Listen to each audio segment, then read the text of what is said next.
Ok, allora buonasera a tutti. Siamo alla quarta puntata della la settimana delle startup, iniziativa pilota promossa da Agenzia Lavoro Sviluppo Impresa in collaborazione con Friuli Innovazione, con il Polo Tecnologico di Pordenone, con Ditedi e con Unicon Trainers Club. È un appuntamento online per promuovere iniziative di start-up innovative presenti sul nostro territorio e quindi per promuovere lo scambio di conoscenze e favorire nuove collaborazioni. Quindi un'idea molto interessante che è nata proprio negli uffici della regione. Una veloce introduzione sulle regole del gioco della serata, che riprende quelle delle giornate precedenti per chi aveva già partecipato. Quindi avremo 3 startup che presentano, 7 minuti di presentazione seguiti poi da 3 minuti di domande e risposte. Prego ai partecipanti di porre le domande sulla chat in maniera tale che così io poi sarò il moderatore della serata, le posso leggere e porre a coloro che presentano. Vi ricordo che alla fine dei 30 minuti, quindi di presentazione delle tre startup, seguiranno delle stanze cosiddette room, quindi organizzate one to one, dove gli interessati possono dialogare ancora qualche decina di minuti con i vari rappresentanti delle iniziative di questa sera. Ricordo che per iscriversi alle room successive avete 2 modalità: o pigiate su un pulsantino verde che vi compare nella colonnina chiamata chat, vedrete che avete un pulsantino verde con una spunta, una V. Quando lo cliccate vuol dire che dite che volete partecipare alla room successiva con quella startup. Oppure se non trovate questo pulsantino, scrivete direttamente nella chat a Lorenzo D'Andrea, in modo tale che poi lui vi inserisce nelle specifiche chat. Sì, mi permetto Ricordo di infine... correggerti, Carlo, scusami, il pulsantino verde è nel pannello dei partecipanti, lo trovate. Scusami, bravo, pannello dei partecipanti, vedi che ho combinato io il pasticcio. Ultime 2 cose: la serata è registrata e il video sarà disponibile sia sul canale YouTube dell'Agenzia Lavoro Sviluppo Impresa che anche sul sito della stessa agenzia. Per qualsiasi poi informazioni successiva potete fare riferimento all'indirizzo email lavoro.sviluppoimpresa@regione.fvg.it. Non rubo altro tempo ai relatori, che però vi presento velocemente. Allora, le startup che presentano stasera sono Progetto Next, consulenza per la sicurezza informatica, software selection, integrazione di sistemi informativi aziendali e sviluppo di software MES per l'interconnessione e l'integrazione automatizzata delle imprese manifatturiere in ottica Industria 4.0. Questa sarà la prima startup che presenterà. Poi abbiamo Enecolab, sviluppo di una soluzione tecnologica per la produzione di energia termica ed elettrica tramite il riciclo e riuso di vetroresine e altro materiale organico non altrimenti utilizzabile. Infine, last but not least, come direbbero gli inglesi, Suplin, piattaforma software as a service che funge da aggregatore di informazioni e documentazione ufficiale con l'obiettivo di facilitare la ricerca di nuovi fornitori e la successiva relazione con il proprio albo fornitori. Lascio la parola a Progetto Next e buona serata, buon ascolto a tutti.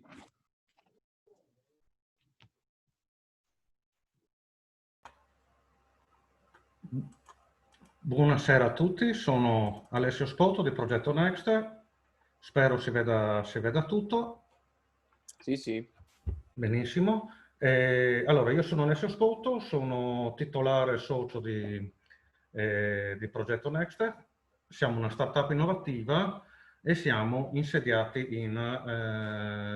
presso il Polo Tecnologico Friuli Innovazione, al Parco Scientifico Luigi Danieli.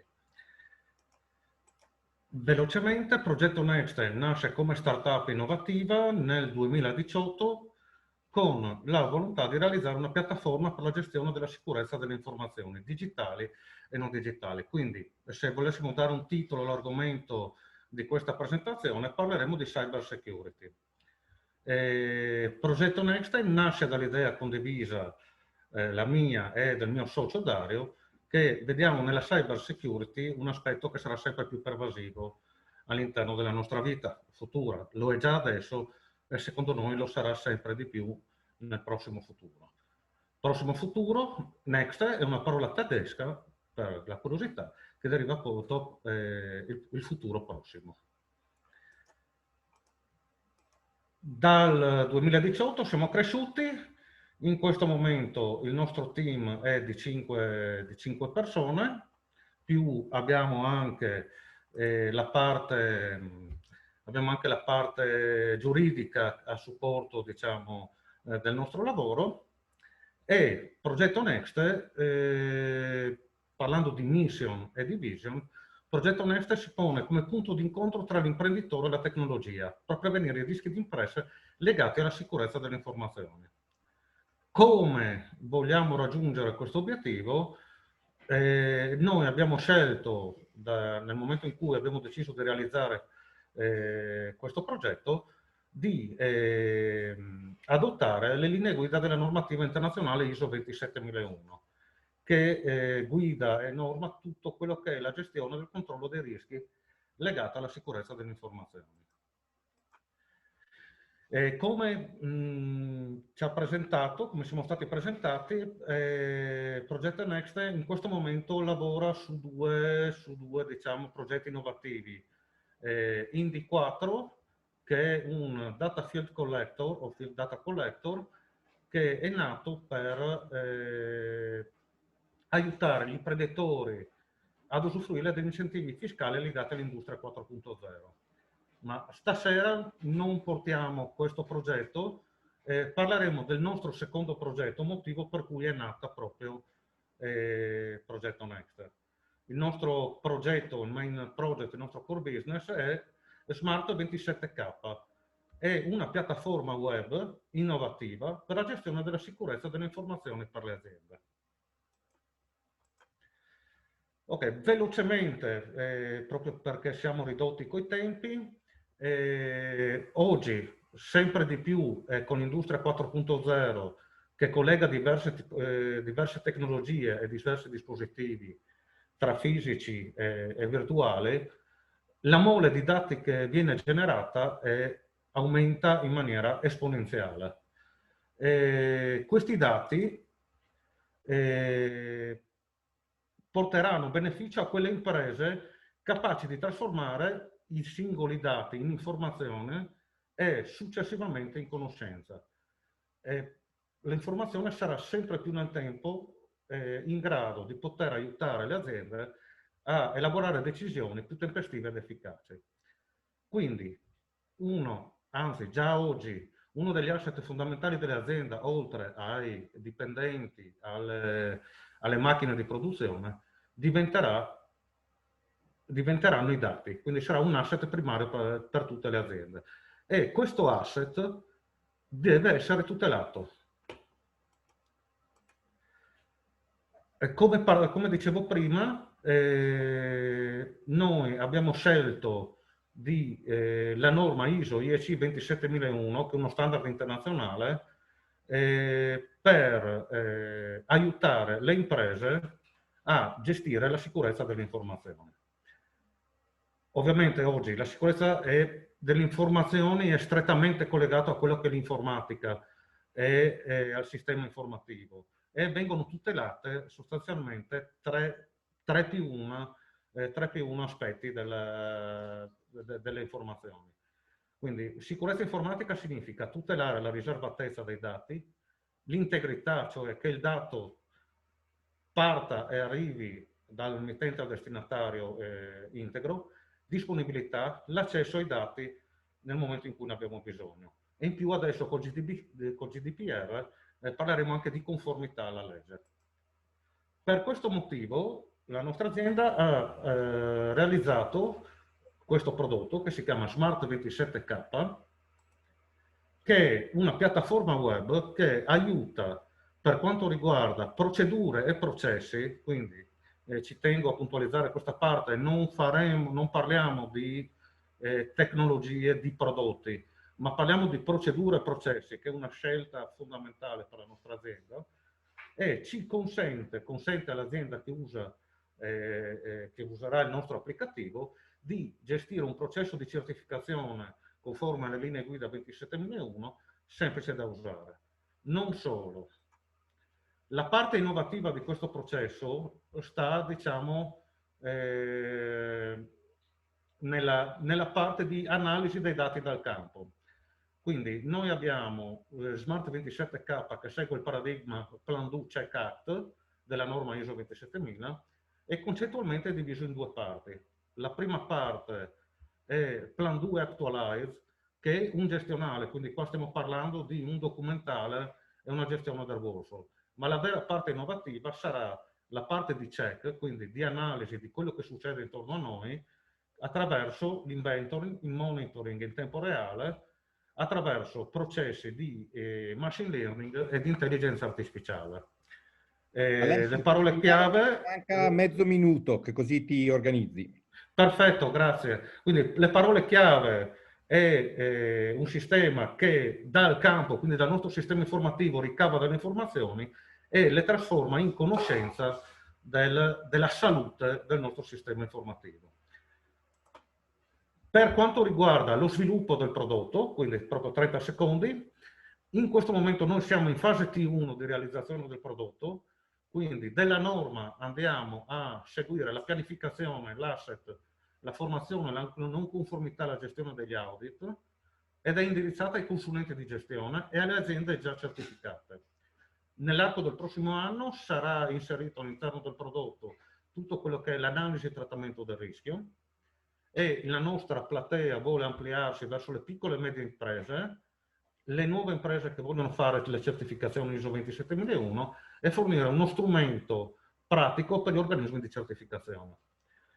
La parte finale, che è la parte innovativa, è prevista per il 2022 con la raccolta automatica dei dati sul campo, con i sistemi di real time in alert per le medie e grandi aziende, la pubblica amministrazione e la sanità. Questi qua sono i nostri target. Per chiudere velocemente, non so quanto mi rimanga. È finito il tempo. È finito il tempo, benissimo, ok. Ma chiudi se è una... vedo che... allora... Ok, lasciamo le altre due slide. Le cose importanti penso di averle trasmesse tutte. Ti faccio subito una domanda, anche in attesa poi di riceverne dal pubblico. Sì. Cosa ti aspetti da questa riunione? Quindi cosa stai cercando e quindi cosa sarebbe gradito, ecco, che tu ricevessi da chi oggi partecipa a questa riunione? Ok, allora, noi ci siamo presentati, ci è stato spiegato bene cosa serve questo evento, diciamo, chiamiamolo così. Allora, l'interesse è un attimino far conoscere il fatto che esiste un'azienda che cura la parte della sicurezza informatica sotto questi termini, okay? Che c'è uno strumento che aiuterà e faciliterà le aziende che avranno a che fare con la 27001 nel futuro, dal punto di vista degli investitori, alle aziende che sono interessate a questo tipo di argomento. Noi stiamo cercando, valutando, diciamo, dei finanziamenti e delle possibilità di ridurre quella timeline che vi ho fatto vedere prima, quindi andare a un go to market più veloce. Ok. Ok.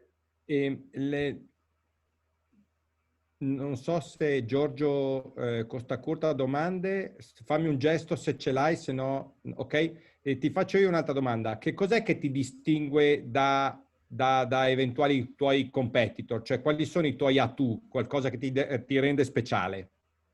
Allora, ci sono, diciamo, due aspetti. In questo momento, piattaforme che fanno questo tipo di lavoro sono degli oggetti molto complessi.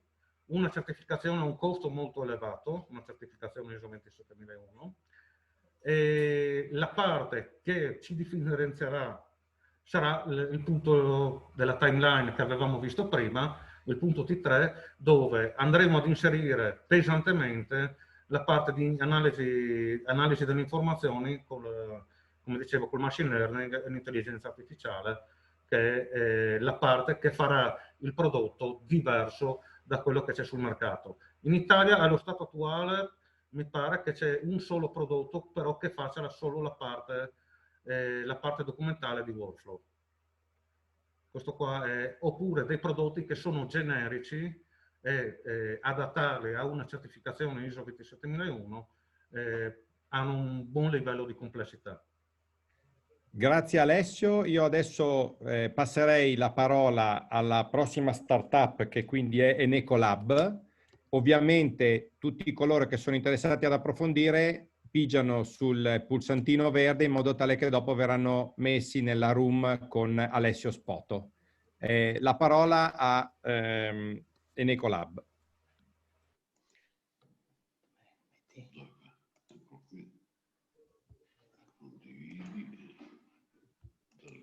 Spero che si veda tutto. Assolutamente sì. Buonasera.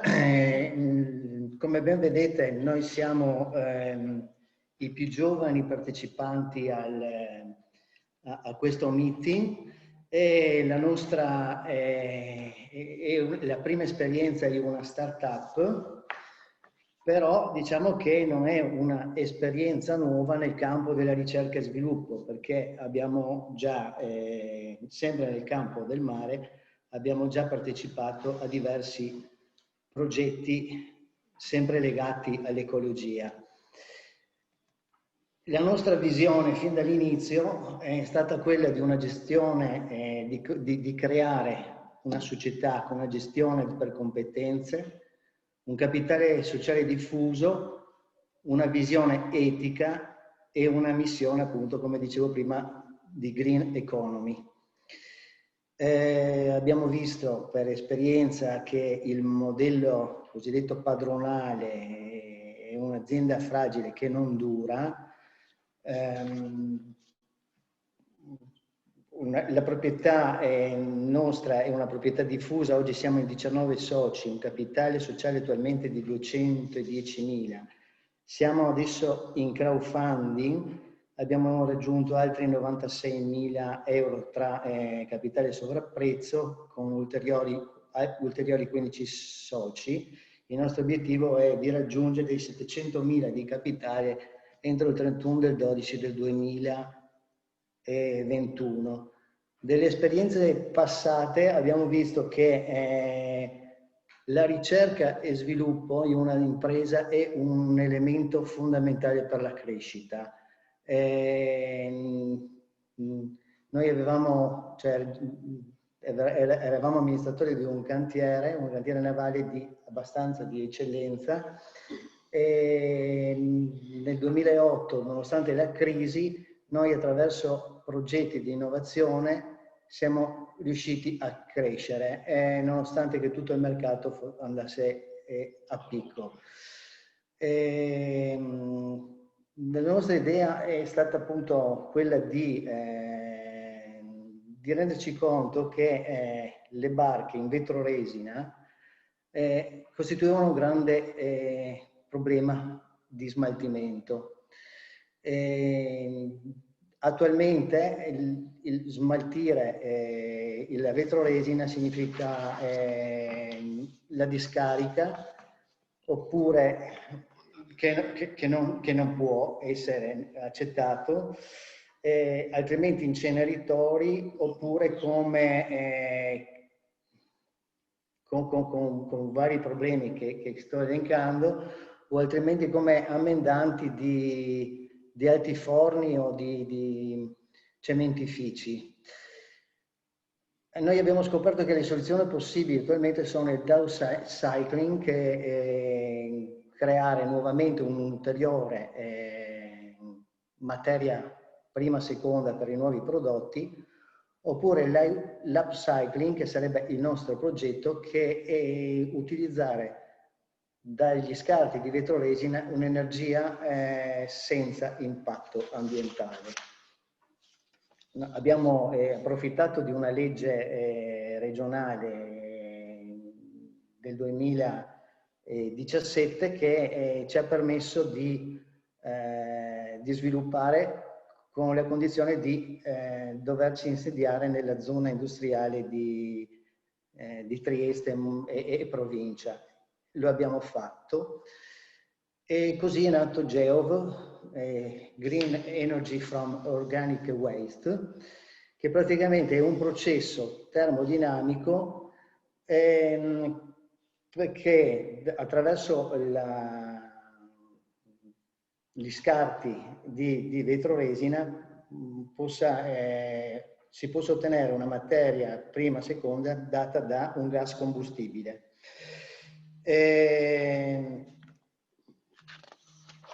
Ci siamo accorti però di esperimenti, perché siamo dal 2017 che stiamo facendo avanti questi esperimenti, che il processo può riguardare qualsiasi materiale organico, quindi dalle plastiche, imballaggi, legno trattato, gomme, cavi elettrici.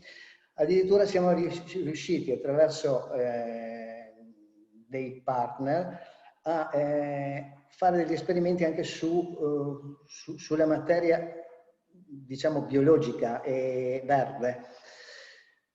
E il nostro processo non è un inceneritore, non è né assimilabile a questa tipologia di impianti, perché non c'è fiamma nel nostro trattamento, e praticamente è un processo che trasforma per via termodinamica materiale a fine ciclo vita in nuovi materiali.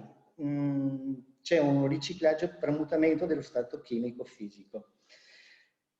I risultati attualmente, facendo riferimento alla vetroresina, sono questi che mi danno 76,2% di metano, 9,5% di diossido di carbonio, 9,5% di monossido di carbonio e altri, che togliendo appunto il diossido di carbonio, che praticamente è inerte, tutto il resto sono gas utili per un ulteriore processo.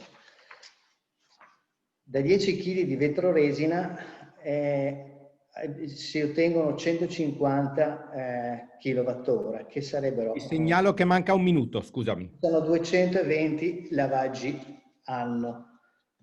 Confrontati con il materiale verde, c'è una grossa differenza, come potete vedere, però lo scarto solido del verde mi dà anche un ottenimento di un ottimo biochar.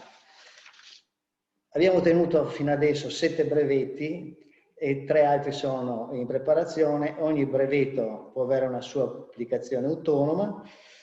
Il TRL, che sarebbe il livello di tecnologia raggiunto, ci colloca attualmente in quota 4, però con la possibilità di entrare in quota 6 entro l'inizio del prossimo anno. Il nostro obiettivo appunto di creare una serie di impianti diffusi in rete fra loro senza impatto ambientale dalla comunità alla comunità. I prossimi passi della ricerca, l'estensione... Devo chiedere di andare alle conclusioni. Bene, la conclusione è praticamente già fatta e con questa slide che per noi è un sogno, ma sono sicuro che potrà diventare una realtà. Abbiamo concluso. Bene, grazie. Vediamo se ci sono domande. Posso chiedere una cosa io intanto, Carlo, intanto che aspettiamo gli altri? Assolutamente. Ecco, in questa slide parlate di alleanze, innovazione, mercato, alleanze. A cosa fate riferimento? Quali alleanze in particolare? Alla logica dell'alleanza. Cioè non si corre combattendo l'uno contro l'altro, ma soltanto mettendo insieme, contaminandoci, facendo rete, squadra, eccetera, eccetera. E questo qua riguarda sia il mondo dell'impresa che il mondo della collettività sociale. Ma ad esempio con chi? Con chiunque sia compatibile con la nostra visione. Imprese, associazioni, certo. pubblica amministrazione. Cioè il discorso è che uno da solo fa l'outsider, consuma una montagna di energia e non è detto che arrivi a un risultato. Fai squadra ed è la squadra che vince. Tutto qua. Però poi vedo una domanda di Carlo Kraskovic che dice: buonasera, puntata a proseguire con contributi legati a ricerca e sviluppo, fondo perduto oppure investimenti privati? Diciamo che noi in questo momento qua siamo, pur esistendo soltanto da 3 anni, essendo 4 anni in realtà, siamo partiti con 200 euro di capitale sociale, adesso abbiamo un patrimonio netto di 1.200.000 euro, per cui non solo andiamo avanti con le nostre forze, ma con queste forze stiamo sviluppando anche altri progetti, senza ricorrere a finanziamenti pubblici o a finanziamenti privati. Se dopo ci sono i finanziamenti, ben vengano, non li scartiamo. Cioè noi cerchiamo di camminare per quanto possibile con le nostre gambe. Mm-hmm. Ecco perché siamo in campagna crowdfunding adesso, attualmente.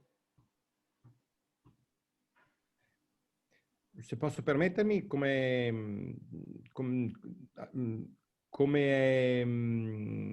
da come è composta il vostro azionariato oggi?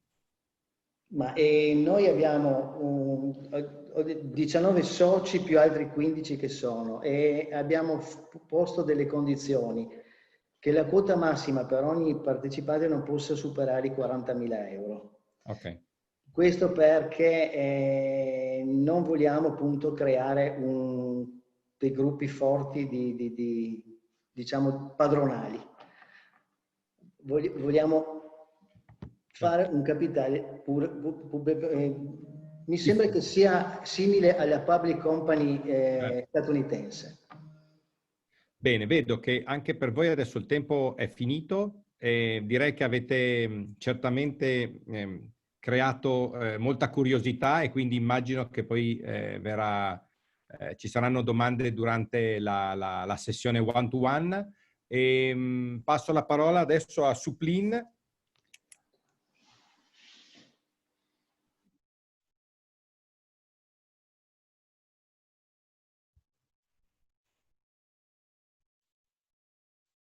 Che è in muto. Mi sentite? Ecco, adesso ti sentiamo. Perfetto.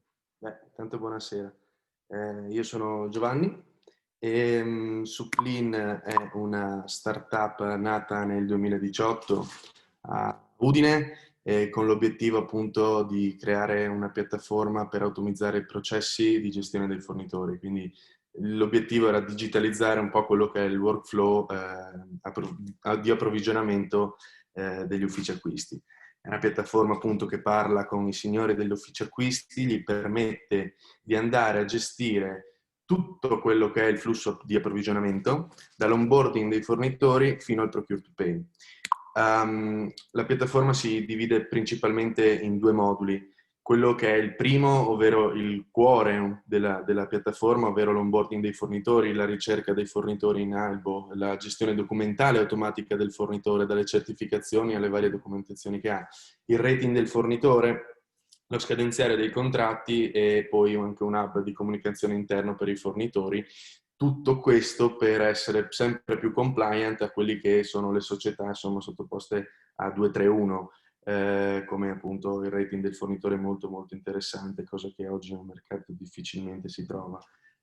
Il secondo modulo è un modulo che appunto va più nell'operation dell'approvvigionamento.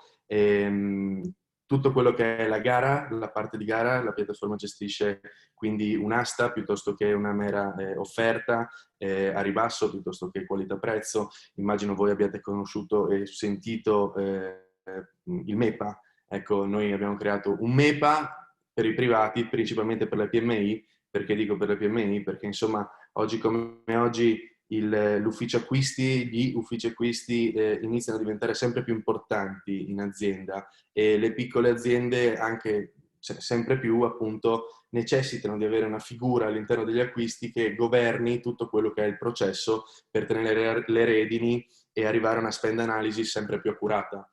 No. Oggi come oggi, insomma, il margine lo si fa comprando bene, avendo delle partnership forti che ti permettono appunto di avere continuità, prezzi buoni, qualità alta. Il gestionale, appunto, la nostra piattaforma permette di governare tutto questo processo, avere le cose chiare sempre sotto l'occhio. Vi faccio vedere adesso un po' di slide di quella che è l'applicazione, proprio il nostro software. Abbiamo puntato molto alla semplicità di utilizzo di questa piattaforma. Troviamo una dashboard, l'ufficio acquisti si trova una dashboard dove ha subito le scadenze contrattuali, l'elenco dei contratti in essere con chiaramente l'economics, le scadenze. La scadenza è automatizzata, quindi non andiamo ad inceppare con, immagino tante volte sia capitato, se c'è qualche ufficio acquisti in ascolto, oppure insomma chiunque, di non ricordarsi le scadenze e quindi i termini di rescissione del contratto stesso. Abbiamo immediatamente quelli che sono i fornitori attivi piuttosto che in attesa di conferma. Chiaramente i protocolli aziendali delle singole aziende prevedono quelli che possono essere magari dei fornitori che prima di essere accreditati al proprio albo fornitori debbano passare appunto una fase di vagliazione, di documentazioni, di certificazione, eccetera, eccetera. L'aggiunta del fornitore, come potete vedere, proprio apro e chiudo una parentesi, se no dopo divento prolisso su questo aspetto, può essere fatta appunto tramite un link molto veloce piuttosto che anche resa pubblica del proprio sito, e quindi in modo tale da poter ampliare questo parco fornitori facendo fare l'accreditamento al fornitore stesso senza anche conoscerlo tante volte, come succede nella PA piuttosto che nelle grosse aziende. Abbiamo la possibilità di ricercare i nostri fornitori a seconda del nostro albero merceologico, quindi voi aziende che prendete la piattaforma create il vostro albero merceologico, andate quindi a fare un sourcing dei vostri fornitori e metterli anche in benchmark con quelle che sono l'albo che avete in pancia e molto facilmente con dei filtri in base appunto all'albero piuttosto che le specificità dei servizi o dei beni che dovete trovare, dove devono essere erogati, le certificazioni, la dimensione. Perché chiaramente una volta potrebbe servirci un fornitore di un determinato dimensione, altre volte no. Insomma, dopo questo sta a voi quando fate la ricerca. Ogni fornitore ha una bella scheda, come vedete, che raggruppa le informazioni dell'azienda.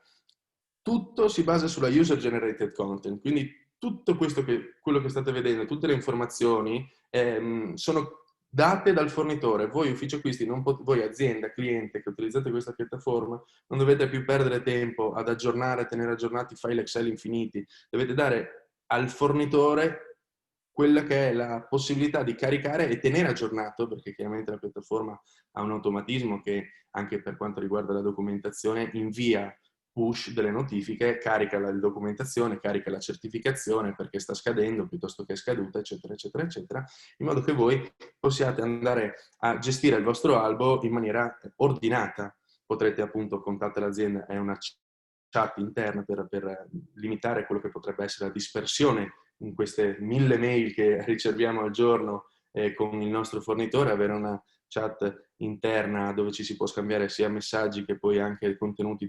digitali, quindi insomma documentazioni varie. E questa qua è il pannello, diciamo, generale, cosa faccio, dove lo sono in grado di fare. KPI, referenze, note da tenere chiaramente aggiornate. Il fornitore quando fa qualcosa di male lo si ricorda sempre, quando fa qualcosa di buono non si ricorda mai. Ecco che si può annotare quello che è l'andamento del fornitore. Chiaramente i KPI qua sono un esempio, ogni azienda imposta i suoi. Si può collaborare grazie a questa piattaforma perché è una piattaforma piramidale che permette al CPO di avere il controllo su tutte quelle che sono le utenze, e poi magari se andiamo su organizzazioni più strutturate ci sono i category che poi avranno i loro accessi e quindi potranno vedere solo appunto i fornitori di quella determinata categoria. Segnalo che manca 40 secondi. Sì, ho finito. La parte documentale, quindi sempre a disposizione, sempre documentazioni aggiornate, e la parte appunto scadenziaria della documentazione dei contratti, come vi avevo fatto vedere. Questi siamo noi. Poco tempo fa veniamo acquisiti da Numa, che è leader nel mercato italiano, nel mercato di procurement, un'azienda che oggi ci permette di dire che siamo in 200, siamo in realtà 220, più di 10 milioni di fatturato, questo gruppo appunto romano con sede a Roma, Bari, Milano e Udine, perché comprandoci hanno preso una sede anche a Udine. E niente, ecco, siamo molto contenti di questa acquisizione perché è un aspetto molto importante per quello che è il know-how di questo mercato che sicuramente Newma saprà darci, e ha creduto molto nella digitalizzazione per creare una piattaforma per le PMI appunto italiane che oggi come oggi sono veramente sprovviste di un ordine all'interno dell'ufficio acquisti. Questo è. Grazie Giovanni. In attesa che possano arrivare anche altre domande, io mi permetto subito di farti una domanda molto pragmatica. Modello di vendita, quindi come vi proponete al cliente, che tipologia di, visto che è un service as a software, ma come vi proponete? Allora, l'input dei nuovi soci, degli investitori, è chiaramente di creare una piattaforma standalone SaaS che è ad abbonamento, quindi il classico modello che si sente adesso, il classico Netflix. Quindi andiamo ad abbonamento senza appunto problemi di comprare software e poi magari non utilizzarli. Abbiamo il canone mensile. È basato sul numero di utenti, sulla dimensione dell'azienda, sul fatturato, sul risparmio, Ma guarda, noi sinceramente andiamo a taglio d'azienda, quindi facciamo un olio che nette su quello che è la dimensione aziendale, perché alla fine la dimensione dell'azienda, è vero, potrebbe essere non un'affermazione vera visto il settore, però insomma noi abbiamo ormai tirato una riga, abbiamo detto bene, facciamo un canone per dimensione e utenti infiniti, ecco questo è il concetto. Chiaro è che più grande sei, più utenti devi quindi non c'è avere. una retrocessione diciamo, sul fatturato che generate nei collegamenti. No. Ok.